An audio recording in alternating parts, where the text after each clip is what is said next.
नारायणपुर का जंगल इन दिनों भट्टी की तरह तप रहा था। सूरज देवता जैसे ऊपर बैठकर सबको भून देने पर आमादा थे।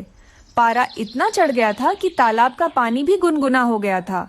इसी भीषण गर्मी में हमारी रीमा चिड़िया ने अपनी मेहनत और टुन्नू चिड़ा की ताकत के दम पर एक नया व्यापार शुरू किया था। दोपहर का समय था। रीमा अपने स्टॉल पर खड़ी पसीने पोंछ रही थी। आ जाइए, गर्मी को दूर भगाइए, ठंडा ठंडा नारियल पानी पीजिए। टुन्नू चिड़ा पास ही में भारी भारी नारियल के गुच्छे उठाकर ला रहा था। रीमा, ये नारियल सच में बहुत भारी हैं। अगर मैं चिड़ा ना होकर हाथी होता तो शायद ज्यादा आसानी होती। अरे टुन्नू, तुम तो मेरे बाहुबली हो। तुम्हारी ताकत ही तो इस दुकान की जान है। मम्मी, क्या मैं इस नारियल के अंदर तैर सकती हूँ? बहुत गर्मी लग रही है। बदमाश कहीं की, नारियल पीने के लिए है, नहाने के लिए नहीं। तभी हरियाली तोती जंगल की खबरी उड़ती हुई आई और रीमा के कान के पास फुसफुसाई। रीमा, सुना क्या? उस बरगद के पीछे कालू कौवा और उसकी पत्नी गोरी कौवी ने भी दुकान खोल ली है। और सुनो, वे तुमसे आधे दाम में नारियल बेच रहे हैं। दूसरी तरफ कालू कौवा तो कलुआ कौवे से उधार में नारियल लेकर आकर कम दाम में पक्षियों को बेच रहा था। बरगद के दूसरी तरफ कालू कौवा अपनी फटी आवाज में चिल्ला रहा था। उसके साथ उसकी पत्नी गोरी, जो अपनी लंबी जुबान के लिए मशहूर थी, और बेटा जग्गू भी थे। उनकी दोस्त पिंकी कौवी खुद को होशियार समझकर सलाह दे रही थी। आओ भाई आओ, रीमा से सस्ता, सबसे अच्छा, सिर्फ 2 तिनकों में 1 नारियल। हाँ, क्यों नहीं, हमारी दुकान पर आओ। रीमा तो बस भोली शक्ल बनाकर लूट रही है। हमारे पास तो बहुत कम दाम में तुम लोगों को नारियल मिलेगा। कालू, मैंने कहा था ना, मेरा दिमाग इस्तेमाल करोगे तो रीमा का बोरिया बिस्तर गोल हो जाएगा। उसे क्या पता व्यापार क्या होता है। अगले 2 दिनों में रीमा की दुकान पर सन्नाटा छा गया। सारे पक्षी कालू की दुकान पर भीड़ लगाए खड़े थे। रीमा के पास रखे नारियल गर्मी में सड़ने लगे थे। रीमा उदास बैठी थी। तभी उसके सबसे अच्छे दोस्त कबूतर और उसकी पत्नी लूसी कबूतरी वहां आए। रीमा बहन, कालू नारियल तो दे रहा है, पर उसका पानी थोड़ा खट्टा लग रहा है। शायद उसने चोरी के नारियल धूप में छोड़ दिए थे। अरे ओ जी, आप चुप रहिए। रीमा, तुम फिक्र मत करो। मैंने सुना है कालू के पास जाने वाले पक्षियों का पेट खराब हो रहा है, पर फिलहाल तुम्हारी बर्बादी देखकर मेरा दिल बैठा जा रहा है। तुमने खाना खाया, पानी पिया, धूप में काली तो नहीं पड़ गई? लूसी, व्यापार ठप हो गया है, नारियल सड़ रहे हैं, टुन्नू की मेहनत बेकार जा रही है। ये बात रीमा की माँ को पता चल जाती है और वो तुरंत वहाँ पर आ जाती है। माँ तुम आ गई। तुम चिंता मत करो रीमा बेटा, मैं तुम्हारा कुछ भी नुकसान होने नहीं दूंगी। टुन्नू कबूतर, तुम दोनों सारे नारियल लेकर मेरे घर पर चलो। घर पर जाते ही सारे नारियल फोड़कर सारे नारियलों से नारियल की बर्फी बनाने लगी। तुम चिंता मत करो रीमा बेटा, आज से तुम नारियल नहीं बेचोगी, आज से तुम नारियल की बर्फी बेचोगी। आपका बहुत बहुत धन्यवाद माँ। अगर आप ना होती तो पता नहीं मेरे धंधे का क्या होता। अरे वाह, नारियल की बर्फी, इसका खुशबू तो कितना अच्छा है। मुझे तो अभी खाने का मन कर रहा है। अगले ही दिन पूरे जंगल में एक ऐसी खुशबू फैली कि पक्षियों की लार टपकने लगी। रीमा ने नारियल पानी के बोर्ड को हटाकर रीमा की जादुई नारियल बर्फी का बोर्ड लगा दिया। आओ आओ पक्षी वो आकर नारियल की बर्फी खाओ, मीठी मीठी मलाईदार नारियल की बर्फी। तभी उसकी सहेली चील आसमान से बिजली की रफ्तार से नीचे उतरी। रीमा, ये क्या महक है? ऊपर बादलों तक इसकी खुशबू आ रही है। जल्दी से मुझे एक टुकड़ा चखाओ। जैसे ही चील ने बर्फी खाई, वो खुशी से झूम उठी। वाह, ऐसी बर्फी तो स्वर्ग में भी नहीं मिलेगी। देखते ही देखते कालू की दुकान खाली हो गई। सभी पक्षी रीमा के स्टॉल पर टूट पड़े। पापा देखो, कालू अंकल की नाक गुस्से से और काली हो गई है। सारे पक्षी नारियल की बर्फी को खरीदकर अपने घर ले जाने लगे। कालू, गोरी और जग्गू वहां पहुंचे। कालू ने सोचा कि वह कुछ चुरा लेगा, पर टुन्नू की मजबूत बाहें देखकर उसकी हिम्मत नहीं हुई। ये सब धोखा है। नारियल से बर्फी कैसे बन सकती है? ये रीमा तो वाकई बहुत होशियार निकली। कालू, तुम्हारा तो व्यापार थप्पड़ दिया। पापा, मुझे भी बर्फी खानी है। आपका पानी पीकर मेरा पेट गुड़गुड़ कर रहा है। रीमा ने कुछ बर्फी जग्गू को दिया। ये ले जग्गू बेटा, दुश्मनी बड़ों की है, बच्चों की नहीं। और कालू भाई, चोरी का माल और धोखे का व्यापार कभी फल नहीं देता। ये सुनकर कालू गुस्से से वहाँ से चला जाता है। कालू, मैं तो कहती हूँ कि तुम भी बर्फी का ठेला लगा लो, तुमको भी बहुत ज्यादा मुनाफा होगा। तुम चुप रहो पिंकी, तुम्हारे कारण ही मैं नारियल का ठेला लगाया हूँ। आप देखो मुझे कितना ज्यादा नुकसान हो चुका है। अब तो मुझे उस कलुए के पैसे भी वापस देने हैं। सूरज ढल रहा था, ठंडी हवाएं चलने लगी थीं। रीमा की सारी बर्फी बिक चुकी थी। उसने अपनी माँ के गले लगकर कहा, माँ, अगर आप न होती तो आज मैं हार मान चुकी होती। आपकी बुद्धि ने हमारी गृहस्थी बचा ली। बेटी, हुनर कभी भूखा नहीं मरता, बस सही समय पर सही सोच की जरूरत होती है। सब ठीक है, लेकिन कल से मुझे बर्फी बनाने के लिए नारियल घिसने पड़ेंगे। मेरी ताकत और बढ़ जाएगी। देखो लूसी, रीमा कितनी खुश है। हमें भी घर जाकर कुछ मीठा बनाना चाहिए। अजीत छोड़िए, आप बस आराम कीजिए। कहीं बर्फी बनाने के चक्कर में अपनी उंगली न घिस लें। मैं आपकी बहुत फिक्र करती हूँ ना।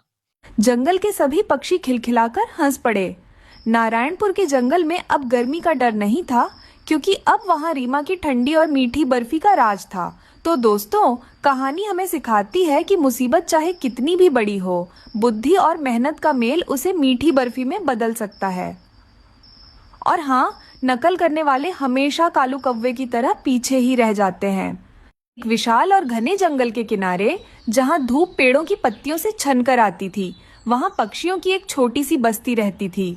यहाँ हर कोई अपनी धुन में मस्त था, लेकिन आज की सुबह कुछ खास थी। रीमा चिड़िया बहुत बुद्धिमान थी।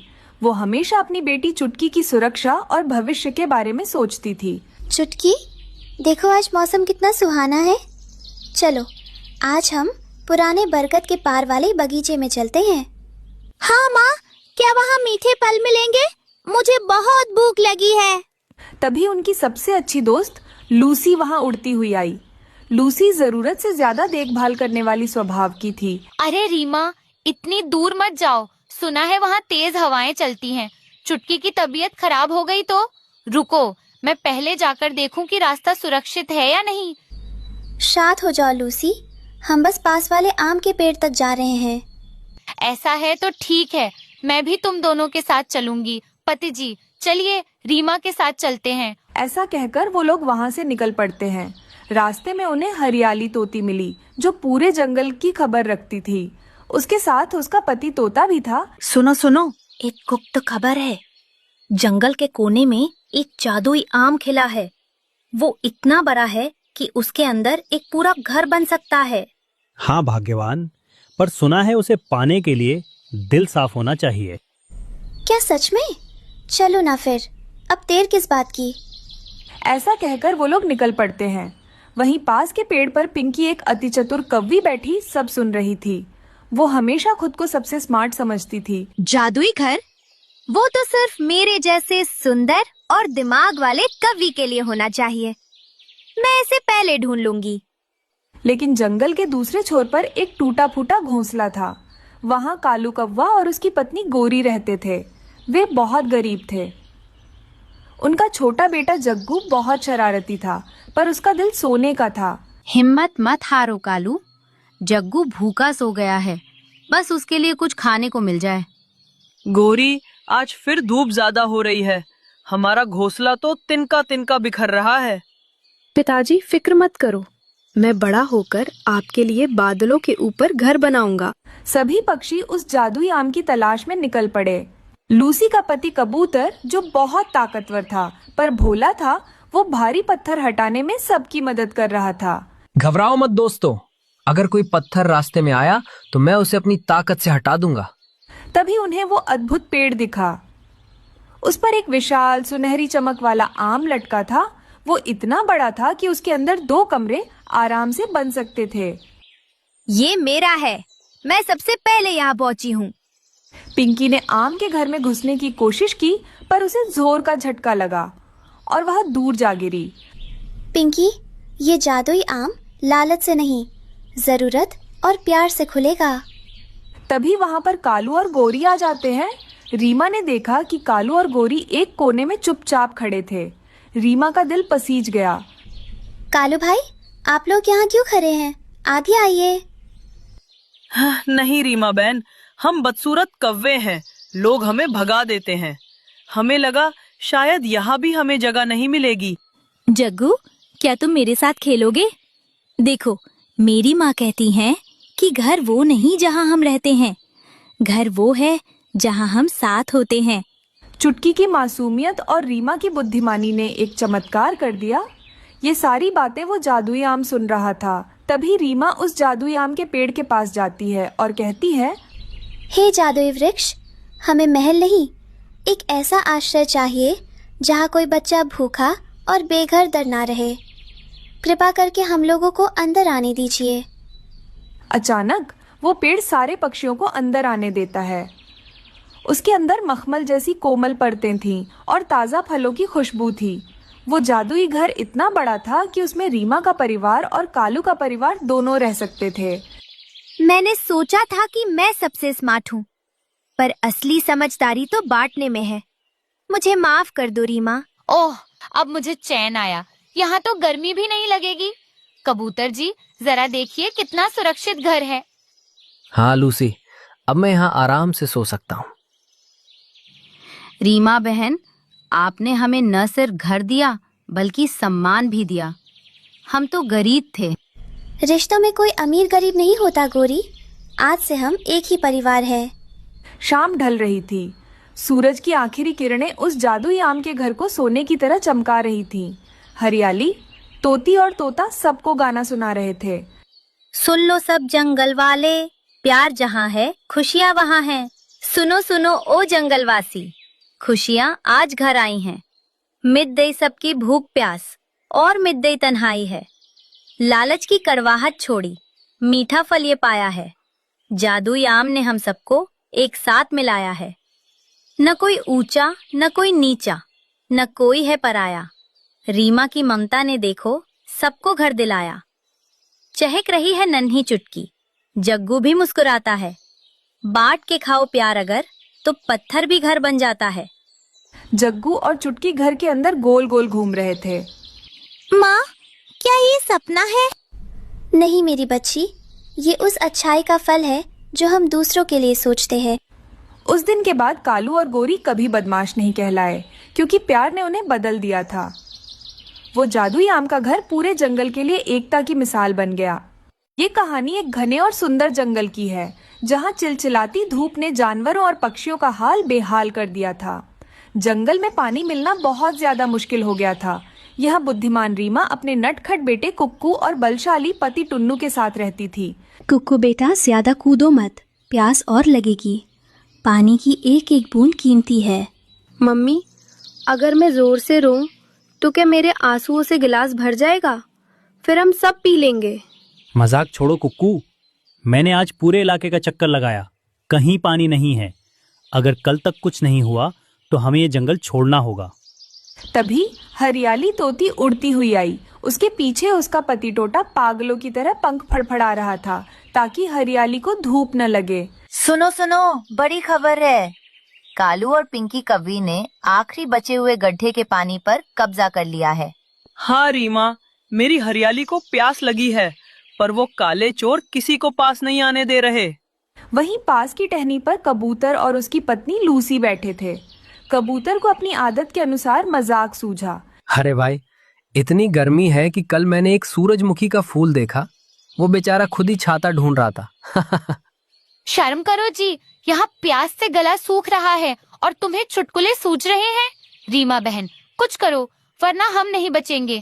जंगल के दूसरी तरफ कालू कौवा, उसकी पत्नी गोरी कव्वी और पिंकी कव्वी ने एक छोटे से पत्थर के कटोरे में जमा पानी को घेर रखा था। कालू ने पास ही में चोरी करके लाए हुए कुछ चमकीले मोती भी छिपा रखे थे। देखो कालू, ये पानी सिर्फ हमारे खानदान के लिए है। जो भी आए उसे चोंच मारकर भगा देना। सही कहा। और वैसे भी मेरी आवाज इतनी सुरीली है कि मुझे ज्यादा पानी चाहिए गला साफ रखने के लिए। कल तो मैंने सुना कि बगल वाले पेड़ की मैना कह रही थी कि चुप कर गोरी। और कालू, शर्म कर बेटा, पानी पर सबका हक है। देख, तेरा अपना बेटा जग्गू प्यास से बेहाल है। दादी, क्या मैं थोड़ा पानी कुक्कू को दे दूं? वो मेरा दोस्त है। खबरदार, चुपचाप बैठा रह, वरना तुझे भी धूप में खड़ा कर दूंगा। रीमा ने तय किया कि वो लड़कर नहीं बल्कि समाधान ढूंढकर सबकी मदद करेगी। उसने सुना था कि जंगल के सबसे पुराने हिस्से में एक प्राचीन बरगद है जो संकट के समय पानी देता है। दोस्तों, हमें उस सूखे बरगद के पास जाना होगा। बुजुर्ग कहते हैं कि वो पेड़ दिल की बात सुनता है। वहाँ पर हम लोगों को ढेर सारा पानी मिल सकता है। चलो अभी चलते हैं। मैं तुम्हारे साथ हूँ रीमा, चलो सबको साथ लेकर चलते हैं। पूरी टोली वहां पहुंची। कालू और उसका परिवार भी पीछे पीछे आ गया क्योंकि उन्हें लगा कि शायद वहां ज्यादा पानी मिले। उस जंगल में वहां पर एक ही बरगद का पेड़ था। रीमा ने आगे बढ़कर प्रार्थना की, हे वन देवता, हम स्वार्थी नहीं हैं। हमें सोना चांदी नहीं, बस जीवन के लिए पानी चाहिए। हमारे बच्चे प्यासे हैं। तभी पेड़ से एक भारी आवाज गूंजी, पानी तभी मिलेगा जब तुम में से कोई अपनी सबसे प्रिय वस्तु यहाँ छोड़ देगा। देखा, मैंने कहा था ना, यहाँ कुछ कीमती मिलने वाला है, पर मैं अपनी चोरी की हुई चीजें नहीं दूंगा। मैं अपनी चमकती हुई अंगूठी कभी नहीं दूंगी। तभी नन्हा कुक्कू आगे आया। उसके पास एक छोटा सा रंगीन पत्थर था जिसे वह अपनी जान से ज्यादा चाहता था। पेड़ दादा, मेरे पास बस यही एक सुंदर पत्थर है। मुझे ये बहुत प्यारा है, पर मुझे अपनी मम्मी की सूखी आंखें और दोस्तों का तड़पना नहीं देखा जाता। आप ये ले लो, बस सबको पानी दे दो। और ये लो मेरी लकड़ी की चकड़ी।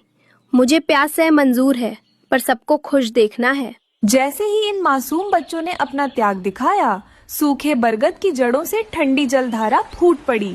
देखते ही देखते वहाँ एक छोटा सा तालाब बन गया। कालू, गोरी और पिंकी शर्मिंदा थे।